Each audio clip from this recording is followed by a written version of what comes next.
ଯେଉଁ ବ୍ୟକ୍ତିମାନଙ୍କର ବୁଧ ଏବଂ ମଙ୍ଗଳ ମିଶିକି ଥିବ ସେହି ବ୍ୟକ୍ତିମାନଙ୍କର ସାଙ୍ଗ କେମିତି ହେବେ ଜାଣିଛନ୍ତି ନା? ଧୋକାବାଜ, ଚାଲବାଜ, ମାନେ ସାଙ୍ଗ ହେବେ ଇନ୍ ଦ ସେନ୍ସ ଯେଉଁ ବ୍ୟକ୍ତିଙ୍କର ଜାତକରେ ବୁଧ ଆଉ ମଙ୍ଗଳ ମିଶିକି ଥିବେ ଜୀବନ ସାରା ତାଙ୍କୁ ଲୁଟି ଲୁଟିକି ଖାଇବେ।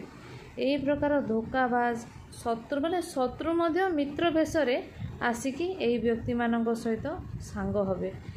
କ୍ରିମିନାଲ୍ସ ମାନେ ମଧ୍ୟ ଏମାନଙ୍କର ସାଙ୍ଗ ହେବେ। ମାନେ ମୋର ଓଭର କହିବାକୁ ଗଲେ ଏହି ବ୍ୟକ୍ତିମାନେ ହଠାତ୍ରେ ଏଣ୍ଟି ସୋସିଆଲ ମାନଙ୍କ ଉପରେ ବିଶ୍ୱାସ କରିବେ ଏବଂ ସେମାନଙ୍କ ସହିତ ସାଙ୍ଗ ହେବେ।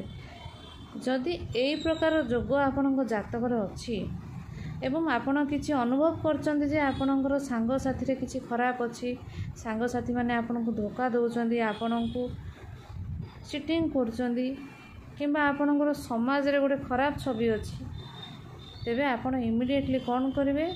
ପ୍ରତ୍ୟେକ ଦିନ ଗୋଟା ମୁଗ ତା ପୂର୍ବ ଦିନ ରାତିରେ ଭିଜେଇକି ତାକୁ ପ୍ରତ୍ୟେକ ଦିନ ସକାଳୁ ତାକୁ ପକ୍ଷୀମାନଙ୍କୁ ଖାଇବାକୁ ଦେବା ଆରମ୍ଭ କରିଦେବେ।